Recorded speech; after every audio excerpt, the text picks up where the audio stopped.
So let's look at the external macro environments. These are issues that affect all companies and are outside of your control.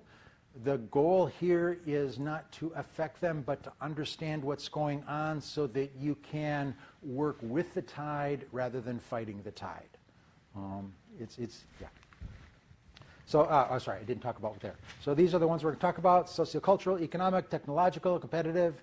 Sociocultural, just what's going on with demography. This is very similar to when we talked about demographic market segmentation. Some of the variables that we look at are very similar. So population, the world population is 10 billion. The United States population, 400 million. Which is bigger? The world population. Which one would be a better target? Which one would be a better opportunity? Say again? Both? Oh, good. I like that. I was looking more for the standard marketing answer. It depends. But just to recognize that the global market has larger potential, the domestic market has smaller potential, but there may be advantages to focusing on the domestic market. Some of the trends going on, the population of the United States is getting older. Turns out that's happening to me too. Unlike you folks. 20% of the United States population is going to be 65 or older by 2030. What does that mean for developing products?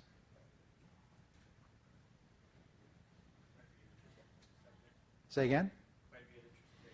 This might be an area to focus on, are the needs of older people versus the needs of younger people. I think that's critically important for you because I'm going to be one of those older people. I will be 65 by 2030. All of me, not just a fifth of me. Diversity is becoming a much bigger issue in this country. It's estimated that by 2044, what's that, 30 years? That white Caucasians will no longer be the majority ethnic group in this country. We're putting up one last battle right now. The immigrant population is becoming much more important. I think last I saw is 10% in the United States currently. Within the next 50 years, that could double to 20% of the United States population is foreign-born. Again, those have implications for how you want to develop products, how you want to think about reaching audiences. Some of the other issues, one of the trends going on right now is an increase in the number of multi-generational households, which is just a fancy way of saying kids living with their parents.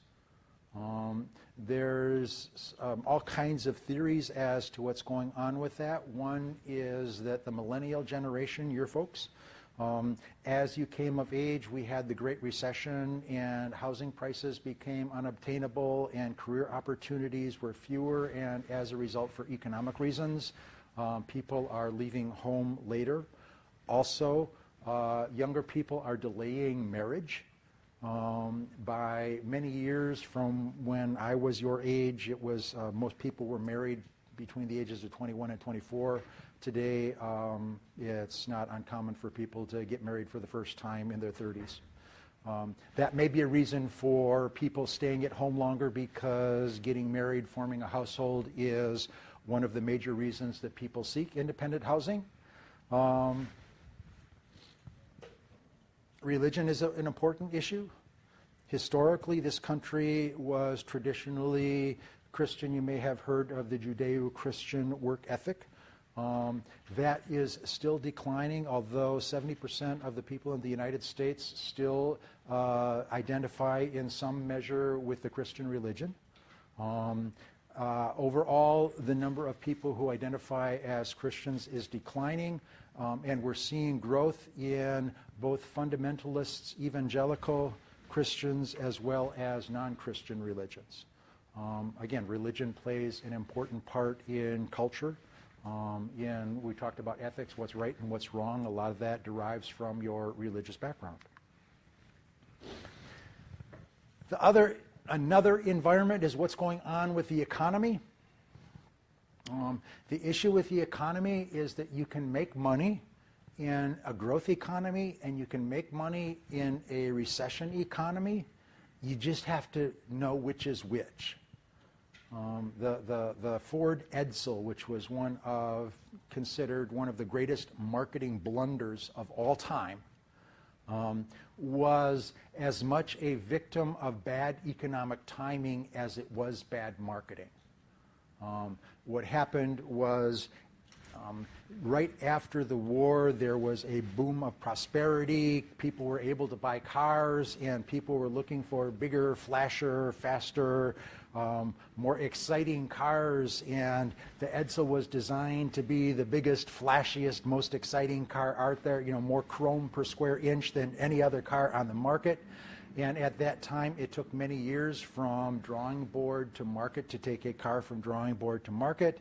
In the time that the Edsel was designed to it came to market, the country went into a recession, and people started looking for more value, and all of a sudden we had this really expensive, flashy, super vehicle.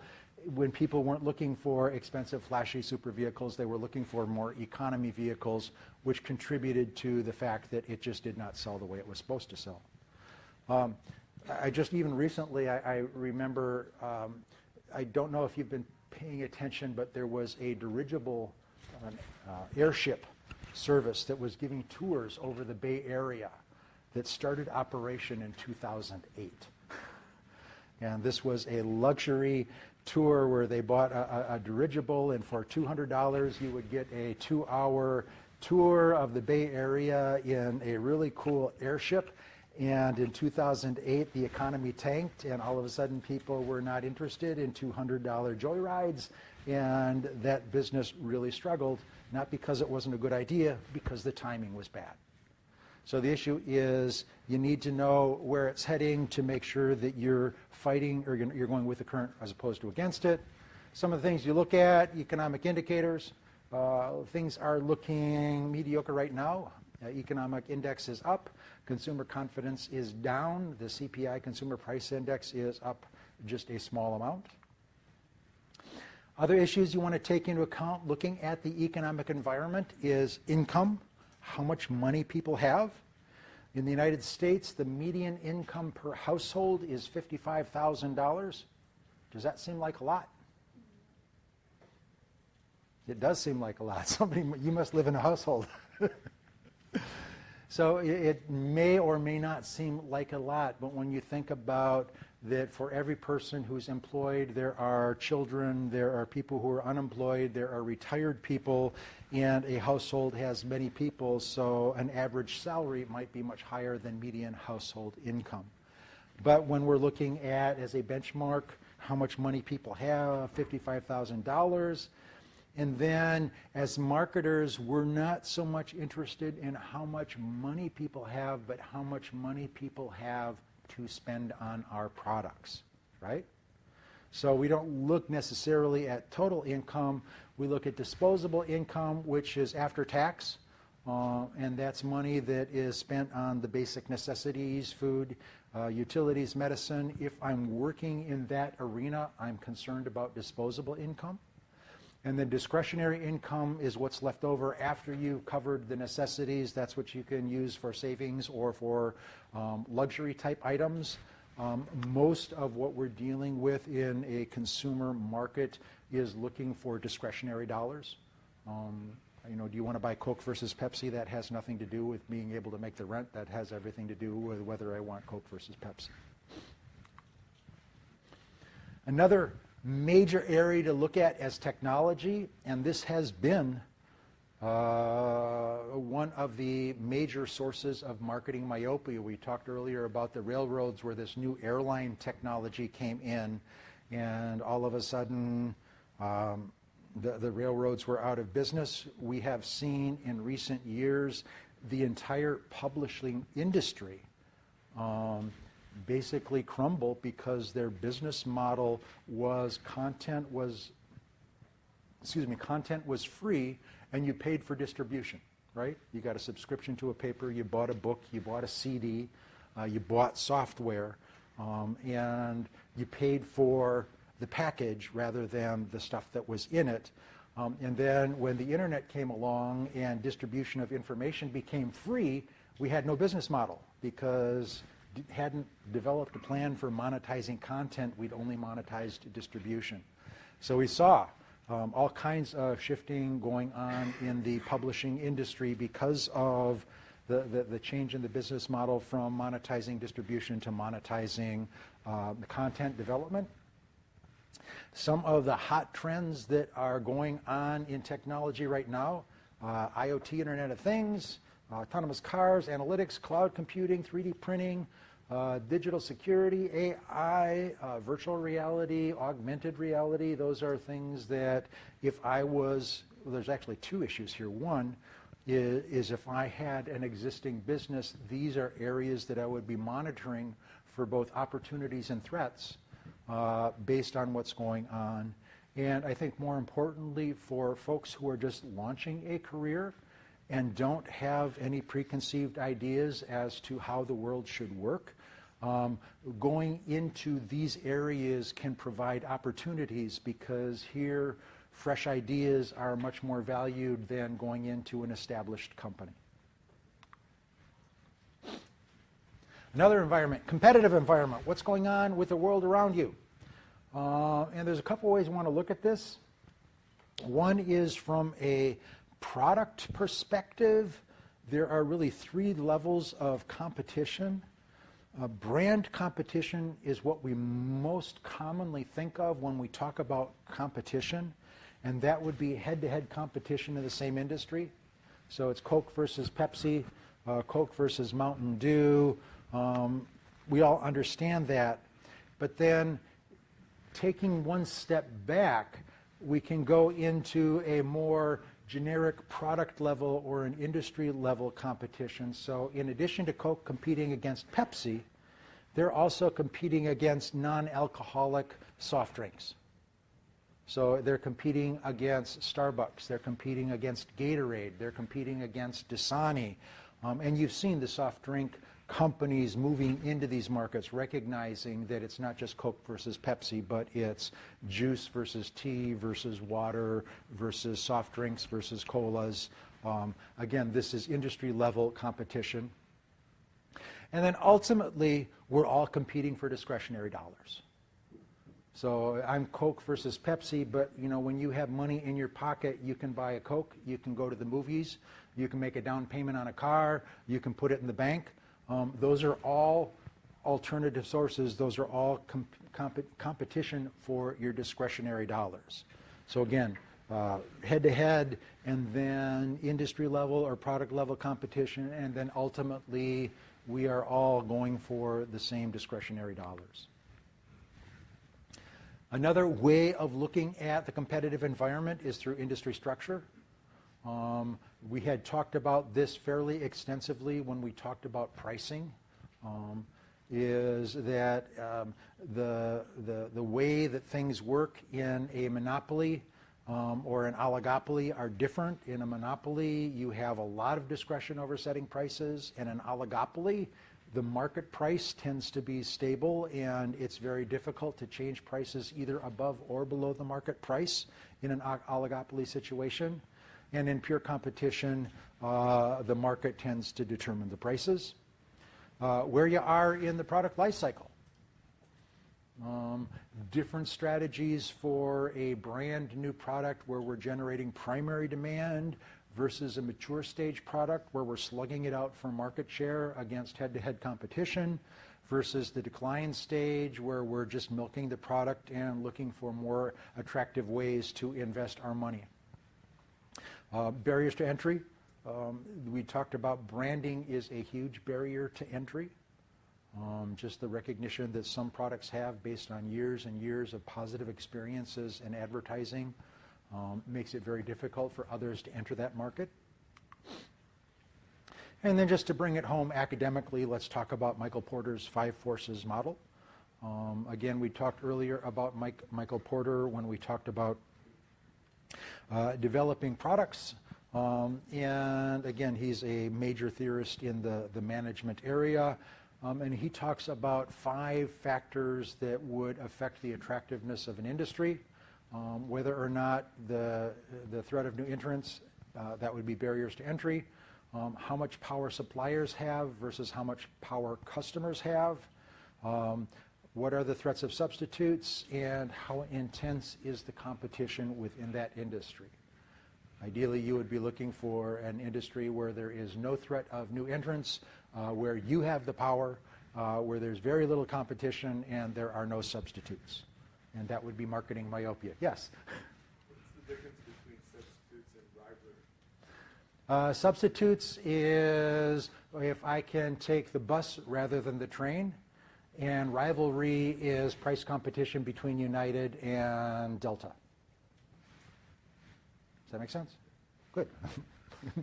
I just made that up. Finally, the political legal environment. And this gets really complicated. This is why we had set the framework for this class as a United States-based business, because laws vary from region to region. In the United States, there are 3 levels of regulation. Federal regulation, when it comes to business, deals with commerce between states. State regulation, or the state laws, affect commerce within a state, and then many local government entities also have regulations for things such as taxes, for business permitting, for quality standards. Those all might vary from place to place, from situation to situation. We have actually, I shouldn't say this in a class, but with the passage of Proposition 64, we have a classic case where the burgeoning cannabis industry is largely within state, because when it's within state, it's subject to state regulations, but once you go intrastate, then it becomes subject to federal regulation, and it's illegal at the federal level, but it's allowable at the state level. Again, that's the difference between levers of regulation. As we talked before, the basic intent of regulation in the United States is to increase competition and to protect consumers. So regardless of what the statutes are, in most cases, the intent is to make life easier for the people who are actually using the products. One of the things going on in the political environment is there's something called the Uniform Commercial Code. And the Uniform Commercial Code is not law, but the Uniform Commercial Code is a set of guidelines that states can use to create their own commercial law. And the idea is, by using the Uniform Commercial Code, it's more likely that state regulations will be consistent with each other, making interstate commerce easier. But it's really up to each state to implement the laws, which parts of the code, or whether or not they're going to follow the code. At the federal level and at the state level, many times the way that the regulation of business actually happens is that Congress will pass a law, and then the law will create a regulatory agency which is responsible for interpreting and administering the law. So we have the Clean Air, Clean Water Act, which authorized the Environmental Protection Agency, and the Environmental Protection Agency, because it was created by that law, has the authority to issue regulations which have the force of law for businesses. And this is where lobbying becomes very important, as businesses work with regulatory agencies to try to make sure that regulations are both pro-competitive and sustainable. And then some organizations are, rather than being subject to government regulation, choose to self-regulate.